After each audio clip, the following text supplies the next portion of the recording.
Welcome, everybody, to Dead Talk Live. Today we have with us writer and director Kelsey Egan from the movie Glasshouse that is releasing on digital and on demand July 12th. Kelsey, thank you so much for being here with us.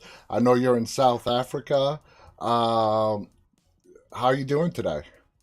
I'm good, thanks. It's 5 p.m. here. It's been a full day, chatting to lots of lovely people. I'm excited to be on Dead Talk Live. Thanks for having me. I'm excited to have you. I saw the movie. I was absolutely fascinated by it. Uh, I'm going to start off. Let's just get started off right away. Just to clarify, according to IMDb, this is your feature film directorial debut. Is that accurate? That is. Okay. I'm going to start off with a compliment. As a director, and people who love film, whether it's film students, people that have been in the industry for a long time, you start to watch films and you sort of pick up on the director's nuance on how they do stuff. And I gotta tell you, Kelsey, I loved how you directed this film, and I have a particular scene in mind that I want to point out to you. It's somewhere in the middle of the movie where the girls dig up the previously freshly buried body and they have it propped up sitting on a chair, okay? And so we know the body is there, we know it's in the chair, and you do this beautiful 360-degree pan starting from the dead body's Yeah. backside all the way to the front. And I'll tell you what, in those 15, I don't know how long it lasted, 15, 20 seconds, I knew it was a dead body. I knew it was decomposed, but you had built up this anticipation in me that I'm like, I was just overwhelmed to see what this corpse looks like. And that's all you. That's your nuance. That's how you like to direct things. Walk us through, just like that scene, uh, since it came across so beautifully, in my opinion, what did you want to portray in that scene? Thank you. First of all, thank you for noticing that shot because I fought so hard for that shot. You know, when you're doing an independent film like this and you're so strapped for resources and your budget is so small, any shot like that is a risk because our shooting schedule was already so tight. And that type of shot to pull it off requires like every department to come together beautifully. I mean, we had a dolly track laid in the perfect place that we had to plan out like exactly where those tracks. I think we had like two meetings and recce's just with DOP grips, lighting, art, everyone in terms of marking out on the lawn exactly where we were placing everything to get the payoff, to have Gabe walking in the background so perfectly behind the reveal of the body, to have Daisy pouring the tea in the perfect way. I mean, like that's the type of like choreography. It's a dance, It and is. I love doing shots like that. But they take time, and I think that shot alone we took at least 12 takes before we were Wow. confident we got that dance right, and that's a risk because in a film like Glasshouse, when you only have 4 weeks to shoot it, you know and where you choose to allocate your time is really important in making sure you're servicing the right beat. So I'm actually so thrilled that that shot landed for you It so did. effectively because it was one we were like, okay, this is a cheeky thing to put into a film that is already a really tight schedule because it did take a couple of hours to pull off, but I'm so proud of it and I'm so glad it came out the way it did. And what makes it great is it shows you did not rush it. It was important for you to get it right. And you're right, it was a choreography with Gabe in the background with the body parts in the little I know. dolly. So good. What a uh, legend. but to them, it was just so normal. So let me give the people a little brief synopsis of what Glasshouse is about. It's sort of this post-apocalyptic slash dystopian world where the majority of the population has been wiped out by a pathogen called the shred. And it basically takes people's memories and it erases everything of who someone is. It's sort of like a, a virus in the form that is dementia, and it happened to the majority of the population.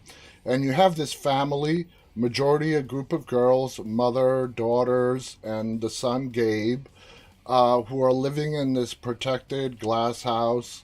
Anyone that comes within their property, they automatically shoot, no questions asked. It's about their own self preservation and survival. We're not going to spoil anything else. And just the movie takes on a life of its own when a stranger pops up and sort of turns everything upside down for them.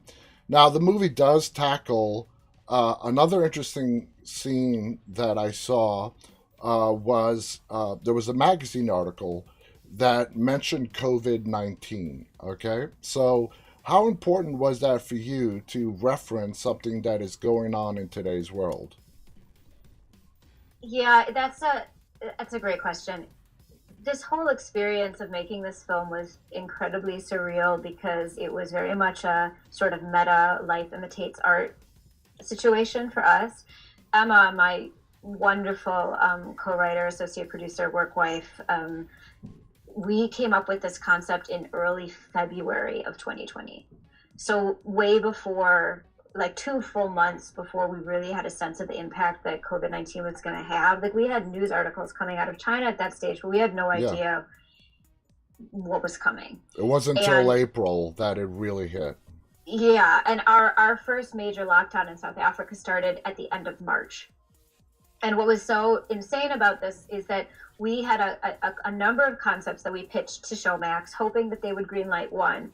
And they came back to us a week before the South African lockdown was announced, greenlighting a slate of 3 pictures. And I was in lockdown alone on my balcony, writing 3 scripts for like 3 months straight with Emma and our other co-writer on one of the other projects, Reg Stridham, wonderful talent, and our producer, Greg Buckle. And they were my lockdown family, where we Wow. ended up having the incredible privilege of being stuck in our homes, but getting to work on something that was personally so important to us. And when we were writing Glasshouse, that's when it was really sinking in the eerie parallels in our Hmm. concept that we had came up with before we'd had any idea that the world was suddenly going to take this isolated turn. Um, and we were experiencing that isolation, that claustrophobia in our own lives as we were writing the script. And then when we were lucky enough to be able to actually go into production in November 2020, again by fluke, our filming location, we were shooting at St. Peterson Conservatory in Port Elizabeth in a incredible park there. And they got announced as a hotspot like 2 weeks after we started. Wow. After our whole cast and crew went there, so we were in a bubble, Hmm. like very strictly bubble, terrified of like anyone getting sick, with a COVID officer and all of the safety compliance happening.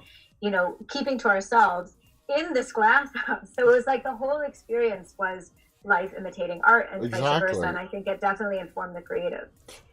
Now, the film is not the outbreak of this pathogen, which is No. called the shred. You can tell through various clues and hints throughout the movie, they've been living this for a while, whether it's one, 2 generations, or whatnot. The little girl, Daisy, she is fascinated with animals. She's never seen an animal. She doesn't know what a horse looks like. So, did COVID play a factor in the writing part of the script to maybe project into the future if COVID, because we didn't know what it was going to be at that time, how worse it was going to get, what life might be like 5, 10 years down the road?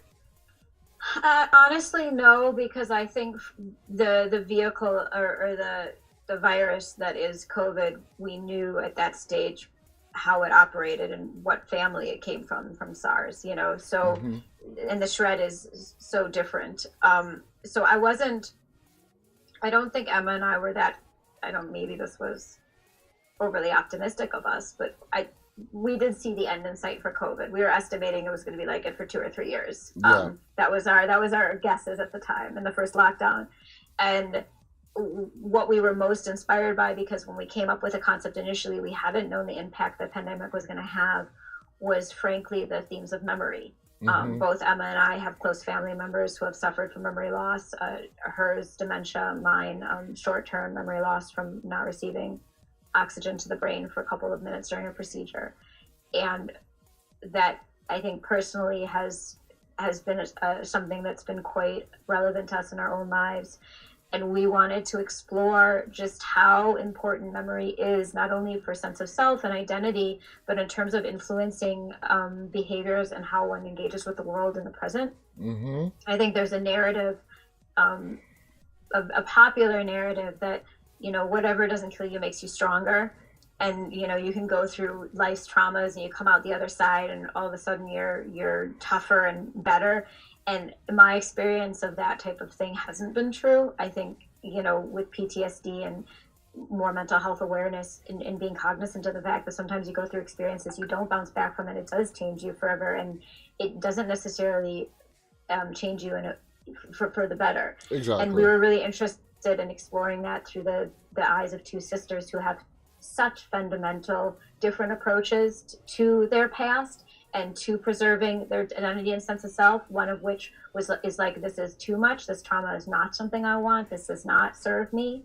I want to erase it. And the other who feels like holding on to all of that is their only way to survive and prevent such mistakes from happening in the future. And that sort of goes back to our deeper themes. And in a lot of ways, this film is an allegory for colonialism, because there's this facade of this idyllic life, but what price does one pay for that? Like, exactly. How much blood is on your hands in order to maintain that? And the two sisters that you mentioned, their characters' names are B and Evie. B is played by Jessica, Evie by Anya. They did a brilliant job as sisters. So let's talk a little bit about the family dynamics. We have the matriarch of the family. We have the sisters. We have Gabe, the brother. But it's not very clearly spelled out for us as to whose mother. There is incest in the family. That is sort of laid out for us. They know the world has dwindled down. They don't know what's outside their wooded area. They don't know. That's why when the stranger arrives, they ask question, what's it like out there? Who's around? And he describes it. It's pretty bad. So let's talk about the family dynamics. What was the important thing that you wanted to portray with the sisters? We all know they cared and loved for Gabe, who has come down with Shred, and they're trying to take care of him as best as he can. But let's talk about the matriarch. What do you see her role being in relation to the children that she's tasked to look after? Well, she preserves the narrative, right? She crafts the reality with regards to the narrative of the family, and it's that narrative that keeps them safe. Yeah. With the Glasshouse as their sanctuary and the rules, that sort of commandments, so to speak, that they follow to ensure their safety and preservation in this world, and sort of the holder of the memories, and that for us was, Emma comes from a family with a lot of anthropologists. I think her father's an anthropologist, and she grew up with a lot of those themes. And I'm fascinated. I study neuroscience and behavior, so how human behavior is influenced by cultural, versus fundamental, like what we're born with. That confrontation between how much our environment influences versus our genetics, something that really interests me. And the fusion of that, I think, came out of the power with Emma's and I working together, was the power of ritual, the stories, the fabrications that we tell ourselves, in order to survive or live in a way that we feel okay with who we are and feel safe and secure. And oftentimes those are security blankets. And the idea that narrative can shift and change to enable a world in which you feel safe, I think was something we were really interested in exploring. And our matriarch mother preserves that narrative for the majority of the film. When it comes to the two sisters, B and Evie, they couldn't be any more different. One, well, we're going to get into it, but to some extent, the whole family is affected by the Shred pathogen, that sort of speak. But there are some exceptions as to a few of them that might be immune to it. We don't know. It's not. I'm not giving too much away. We don't know. A lot of stuff is left up to viewer interpretation. But the two sisters and their relationship to each other, do you think Evie takes on the responsibility she feels it's her job to look after B. Yeah, I think Evie's personality is such that she ends up shouldering the weight of the entire family because that's just in her. That's just who she is. And her awareness of the truth and the fact that she's held on to the truth and knows the truth the way she does. But I think what I love about the film and what was important to us with it was to show that you can be so confident that you know the truth. That doesn't necessarily mean it is the truth to everyone else. Exactly. And the idea of the unreliable narrator. And I think that was when we were writing the script something that we really worked very hard to be cognizant of in terms of the reveals over the course of the narrative structure, of realizing that the narration of the reality that our characters perceive isn't necessarily what actually happened. And that's what's so frightening about memory in general, and also the stories that we tell ourselves, because as you know, in your interpersonal relationships, everyone has their own side to the story, and you tell the same experience from one person's perspective, you hear it from another. It can be two very different things. I find that exceptionally disconcerting. So then you enter, and especially now we're sort of in this like post-truth era where we just saw that exact same thing play out politically and with COVID on such a massive scale. I mean, and that's where this film again felt so meta to us, because when we were writing it, we'd only begun to hear sort of the dissent or the division created by the COVID situation of different people sort of believing different things about the virus and its origins and its level of threat based on where they were coming from and their perception of reality and how different those narratives were. Absolutely. I think you hit the nail on the head. So let's talk about the stranger. When the stranger comes into their lives, in your opinion, who is he supposed to represent? Is he supposed to represent somebody that is bringing the outside world truth to the family, or is he there for his own gain, to have a sanctuary, a stable place to live out his years? He very quickly realizes that the matriarch has a plan for him. He's very quick to pick up on that. So, how do you view the stranger when you were writing him, and ultimately what he ended up being on the screen? What I love about the character of the stranger is that, and all of the characters in this film, which I feel is very true to life, is that they're both the heroes and the villain of their own story. Exactly. And while everyone can do things that could be crucified as wrong, from their perspective, and if you understand where they're coming from, you can empathize and or agree from their justification why it was acceptable and how they're able to live with themselves with the choices that they make. I think the character of B is particularly painful in terms of how she lives with herself, and that I'm not going to speak much more about that. Yeah. But that to me packed the greatest punch, and the choices that she made to survive. But I think without getting too deep into anything from a spoiler perspective, what I love about the stranger is setting him up that we wanted the audience to have to decide what they thought he was, and Absolutely. not be overly prescriptive there, and let it possibly go both ways.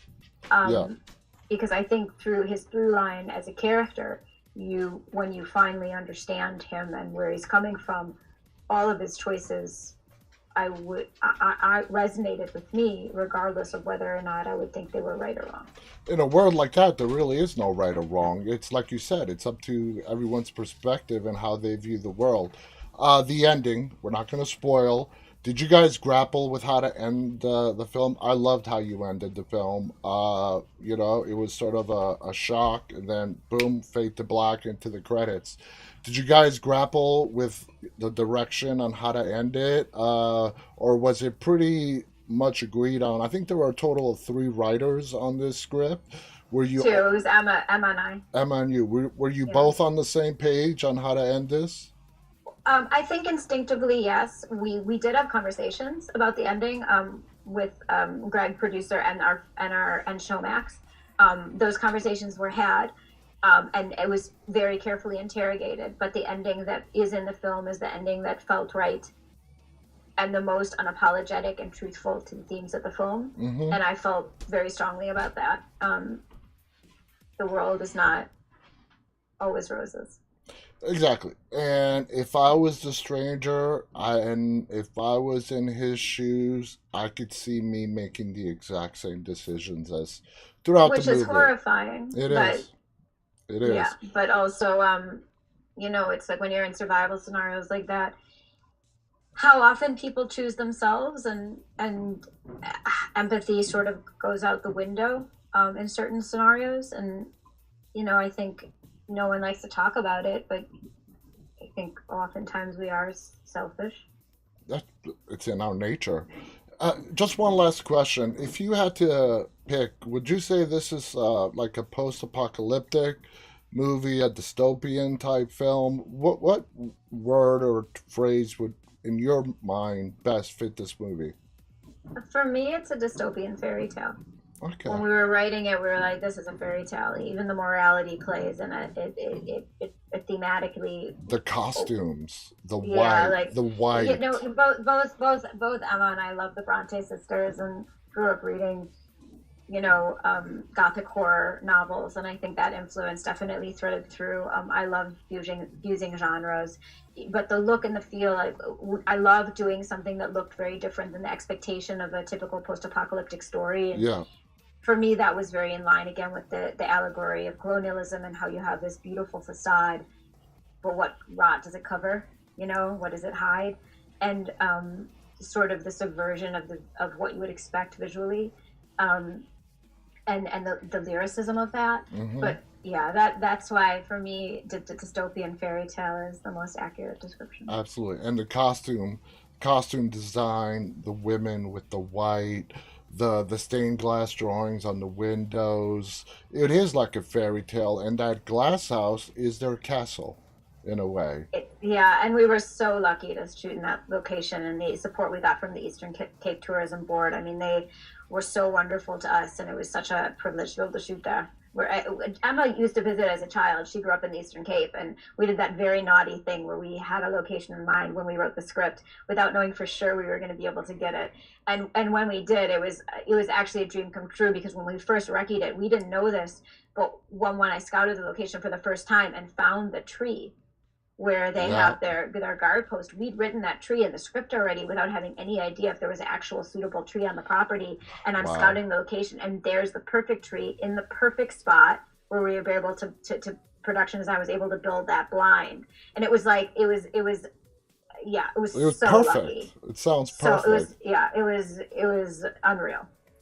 Guys, the movie again is called Glasshouse. It is coming out July 12th or 14th on digital and video on demand.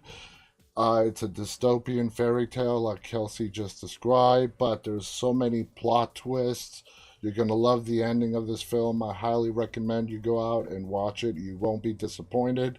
Kelsey, you did a brilliant job in your feature film directorial debut. I loved how you did it. I loved how you pulled this story that you helped write and direct and put it all together. Congratulations. Are you excited, nervous as the date approaches? Oh, I'm just so excited.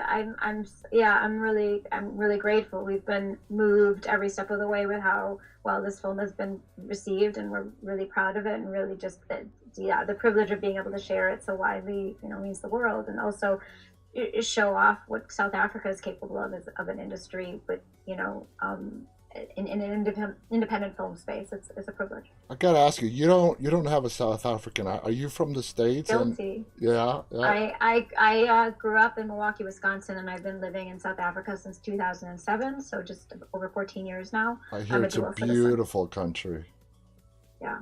I hear it's Well, a I'm in love. yeah, it's a beautiful country. One day I really hope to visit. Again, You must come. thank you to Kelsey Egan, the writer director of Glasshouse. I want to thank our audience, those who are tuning in live and those who are going to watch this later on. On behalf of the writer and director of Glasshouse, Kelsey Egan, and myself, everybody stay safe and stay walking. Bye bye. Thank you.